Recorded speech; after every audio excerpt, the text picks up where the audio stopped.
এখানে অনেক সকাল সকাল বাপ বেটি মিলে বেরিয়ে পড়েছি। তো এখানে আমার পিতাজি আমাকে রাখতে যাচ্ছিল, কারণ আমার চলছে এক্সাম। আর মর্নিংয়ের ভিউটা তো দারুণ ছিল, তা আপনারা রাস্তার ভিউটা দেখে বুঝতেই পারছেন। আর আমাকে রাখতে যাওয়ার কারণ একটাই, কারণ আমার এক্সামের টাইম হচ্ছে 8টা। এত সকালে এক্সাম মানে কি বলবো, এত সকালে আমাদের এদিকে গাড়ি পাওয়া যায় না, যার কারণে অর্ধেক রাস্তায় আমার বাবা আমাকে পৌঁছে দিতে যাচ্ছে, মানে ইটাহারে। আর সত্যি বলতে মর্নিংয়ের ভাইবটা এত সুন্দর, একদম দারুণ। তো চলেন আপনারা এটা মিউজিকের সাথে এনজয় করুন।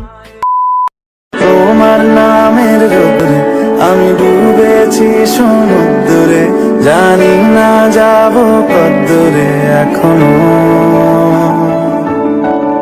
আমার পোড়া কপালে আর আমার সন্ধে সকালে তুমি কেন এলে জানি না এখনো। এখন আপনাদের মনে একটা প্রশ্ন জাগতেই পারে যে আমাকে কি এত ঠান্ডা লাগছে যে আমি জ্যাকেট পরে নিয়েছি। হ্যাঁ, সত্যি সকালবেলা খুবই ঠান্ডা, যার কারণে জ্যাকেট না পরলে আমার অবস্থা হালুয়া টাইট হয়ে যেত। তো এখানে ইটাহারে পৌঁছে গেছি, তারপরে একটু বিস্কিট চা খেতে চেয়েছিলাম, কিন্তু চা না খেতে পেয়েই মানে আমার বাস চলে আসে, যার কারণে চা ছেড়ে ছুড়ে আমি চলে যাই। বাবা ছিল সাথে, হয়তো বাবা পরে খেয়েছে কিনা জানি না। তারপর আমি চলে গেছি অলরেডি। আর এখানে আমাকে বাসে অলরেডি জেলখানা মোড়ে নামিয়ে দিয়েছে। বাসটা কিন্তু বাস স্ট্যান্ডে গেছিলো, জানি না কি কনফিউশন ছিল ওদের, যার কারণে পরে বললো যে বাইপাস হয়ে চলে যাবে, কিন্তু পরে আবার দেখলাম যে বাস স্ট্যান্ডে ঢুকলো।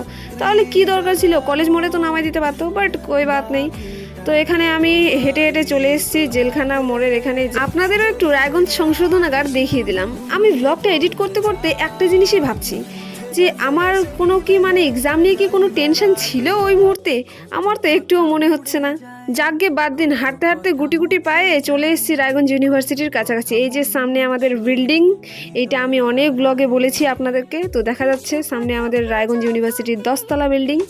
আর সেদিন কিন্তু রাত্রেবেলা বৃষ্টিও হয়েছিল, কিছুদিন আগে যে বৃষ্টিটা গেছে সেই বৃষ্টিটার কথা বলছি।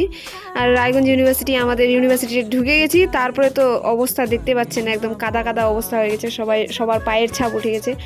তো ফাইনালি ইউনিভার্সিটির মেইন ক্যাম্পাসের পিছনে আমাদের হচ্ছে এক্সাম। তো চলেন ভ্লগটা কন্টিনিউ করব, আগে এক্সামটা দিয়ে দিই। তো দেখা হচ্ছে এক্সাম দেওয়ার পর। তো এখানে এক্সাম দিয়ে অলরেডি আমি বেরিয়ে পড়েছি। আর এক্সাম কেমন দিয়েছি, তো যা দিয়েছি ভালোই দিয়েছি। তারপর বাইরে বেরিয়ে সোজা একদম ইউনিভার্সিটির সামনে ডালপুরি খেতে ব্যস্ত হয়ে গেছি। মানে অলরেডি আমি খেয়ে নিয়েছি, আপনাদেরকে শুধু প্লেটটা দেখাচ্ছি। তো খেয়ে দিয়ে এখানে একাই, আমার কেউ সঙ্গ সাথী কেউ নেই, আমি একাই এনাফ। তো এখন যাব হচ্ছে বাড়ি। তো ফাইনালি বাস স্ট্যান্ডে গিয়ে আমি বাসে উঠে পড়েছি। আর আজকে একটু নিজেকে ভালো ভালো ফিল হচ্ছিল বাসটাতে উঠে, কারণ মানে অন্যান্য বাসের তুলনায় এই বাসটা একদম নিউ, একটু চকচক করছে আর কি। বাসটা দেখে আপনারা বুঝতেই পারছেন। আর পাবলিক প্লেসে যে আমি কি করে ভিডিও করি একমাত্র আমিই জানি, আপনাদেরকে দেখানোর জন্য তাও রিস্ক নিয়ে আমি ভিডিওগুলো করেছি। অনেকে তো তাকিয়ে থাকে পাগল ভাবে হয়তো, বাট কিচ্ছু করার নেই। তো এই ছিল আজকের ভিডিওটা ভালো লাগলে লাইক করে প্লিজ চ্যানেলটা সাবস্ক্রাইব করে দিবেন। আর যদি কেউ ফেসবুকে দেখেন তো প্লিজ পেজটা ফলো করে দিবেন। Tata, bye bye, thanks for watching.